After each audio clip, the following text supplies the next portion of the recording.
प्रसंग चल रहा है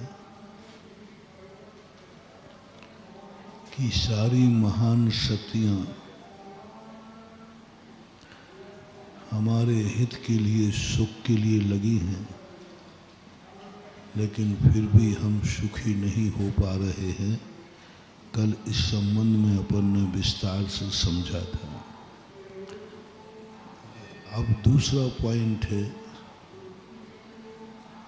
कि हम कई बार सारी दुनिया को पुकारते हैं, लेकिन कोई मेरा साथ नहीं देता, कोई मेरी सहायता को नहीं आता। ऐसा क्यों होता है? दोनों तरफ बिल्कुल विचित्र बातें हैं। हमारा क्या उपादान है कि सुखी बनाने के लिए भगवान तक ने ताकत लगाई, गुरुओं ने ताकत लगाई, फिर भी हम सुखी नहीं हो पाए। भगवान की आशीर्वाद, भगवान के मंत्र काम नहीं कर रहे हैं। ऐसे लोग भी दुनिया में हैं जहाँ भगवान भी काम नहीं करते। कभी कभी ऐसी बीमारी आ जाती है कि सारे संसार के डॉक्टर हाथ ऊंचे कर देते हैं और ये कह के भाई ये मरीज मेरे बस की बात नहीं है। इस वैज्ञानिक युग में जहाँ हर चीज़ का समाधान है और आज विश्व के हर डॉक्टर ने मना कर दिया कि मेरे बस की बात नहीं है, हाथ ऊंचे कर दिए। ये क्यों होता है? मैं बीमारी की चर्चा नहीं कर रहा हूँ। वो बीमारी चिंतनीय नहीं है जिसकी दवाई है। बीमारी आती रहती है, आने दो, कोई फर्क नहीं पड़ता, बस उसकी दवाई होना चाहिए।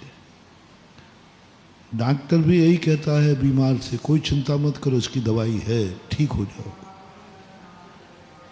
लेकिन चिंता का विषय तो यह है कि डॉक्टर ने भी मना कर दिया, इसकी आज तक कोई दवाई नहीं है। ऐसी क्या बीमारी है? कर्म सिद्धांत कहता है तुम पाप करो, तुम दूसरों को कितने दुख दो, कहीं ऐसे पापी मत बन जाना। तुम किसी की दवाई मत करो, कोई औषधि दान मत दो, लेकिन कम से कम इतने पापी मत बन जाओ, इतने निर्दयी मत बन जाओ कि सामने वाला मौत से जूझ रहा है और चीख रहा है, चाहो तो तुम बचा सकते हो, लेकिन तुम घूमने जा रहे हो। बहुत बड़ा मोटिवेशन दे रहा हूँ। सामान्यतः तुम अपनी गृहस्थी में उलझे हो, तुम अपने संसार में उलझे हो, किस किस की फिक्र करें महाराज? हम अपनी फिक्र करें, परिवार की फिक्र करें, रिश्तेदारों की फिक्र करें, महाराजों की भी करें। आखिर किस किस की करें ये बताओ? आप तो हमें लिस्ट दे दो कि इनकी फिक्र करना है। मैं बिल्कुल भी नहीं कहूँगा। मैं कहूँगा तुम अपनी खुद की फिक्र करो, तुम अपनी खुद की चिंता करो, तुम अपने खुद के संबंध में सोचो। लेकिन तुम तो इतनी मस्ती में चले गए कि तुम्हारे पास जो कुछ था उससे तुम ऐसा पाप करने जा रहे हो, ऐसा गलत कार्य करने जा रहे हो जो तुम्हारे लिए खुद के लिए हानिकारक है। उस समय बोल रहा हूँ, जिस समय आपके मन में भाव आए कि महाराज मैं अपनी चिंता करूँ कि परिवार की करूँ, तो मैं कहूँगा तुम अपनी चिंता करो। परिवार की चिंता करो या रिश्तेदारों की? परिवार की करो। रिश्तेदारी की करूं या दुनिया की करूं? रिश्तेदार की करो, आपके मनानुकूल। मैं उस समय बोल रहा हूँ जिस समय तुम चिंता करने में आओ तो अपनी करो, लेकिन तुम अपनी भी चिंता नहीं कर रहे हो, अपने संबंध में नहीं सोच रहे हो, स्वयं का भी विनाश होना निश्चित है और तुम ऐसा कुछ गलत करने जा रहे हो तो रुक जाओ। बहुत बड़ा मोटिवेशन है महानुभाव।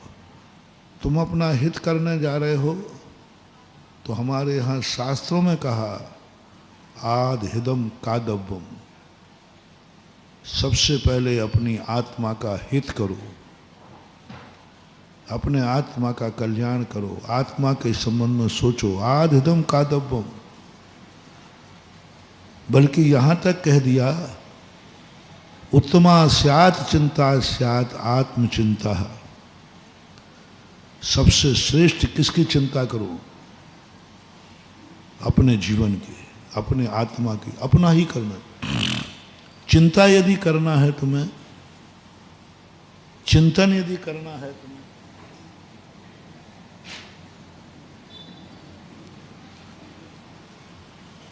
चिंता भी अपनी करो, चिंतन भी अपना करो। जो कुछ करना है तुम अपने लिए करो, कोई परिवार की करने की जरूरत नहीं है, कोई परिवार की। उत्तमा स्वात्म चिंता स्यात् देह चिंता च मध्यमा, अधमा काम चिंता स्यात् पर चिंता धमा धमा। अपने आत्मा की चिंता करो, शरीर की भी नहीं, किसी की नहीं करना, तुम्हें कोई लेना देना नहीं। जब भी चिंतन करो अपने संबंध में सोचो। बहुत बड़ा VIP कोटा दे रहा हूं। दुनिया मरे तो मरने दो, दुनिया जिए तो जीने दो, तुम्हें कोई लेना देना नहीं। उन मुनिराज की प्रशंसा की है। मुनिराज सामायिक में ध्यान में बैठे थे, एक हिरण तीर से घायल होकर के उनकी गोदी में आके गिर गया, त्राही त्राही कर रहा है, बचाओ बचाओ। उनको खबर ही नहीं, वे अपनी आत्मा में लीन है, आत्मा में लीन है। उनकी प्रशंसा की गई, निंदा नहीं की गई, क्योंकि वो अपने आत्मा का चिंतन कर रहे हैं, आत्मा की चिंता कर रहे हैं। अपने संबंध में सोचना कोई बुरी बात नहीं। इसलिए यदि ऐसा तुम कर रहे हो तो तुम्हें सारे जगत से मैं फ्री करता हूँ, परिवार कुटुंब की चिंताओं से भी तुम्हें बरी करता हूँ। जाओ अपने खुद की चिंता करो। लेकिन मैं आज उस व्यक्ति को टारगेट बना रहा हूँ जो स्वयं के संबंध में भी नहीं सोच रहा है, स्वयं की भी चिंता नहीं कर रहा है, ऐसा कार्य करने जा रहा है। ऐसा कार्य करने जावे तो ठीक है, इसमें उसका हित है, उसको फायदा है, उसको सुख मिलेगा, लेकिन वो तो ऐसे कार्य करने जा रहा है कि स्वयं का भी विनाश है। जय जिनेंद्र। अगर आपको मेरी वीडियो अच्छी लगती है तो प्लीज़ मेरे चैनल को सब्सक्राइब करिए, लाइक करिए, शेयर करिए। इसी तरह से अपना प्यार मुझे देते रहिए।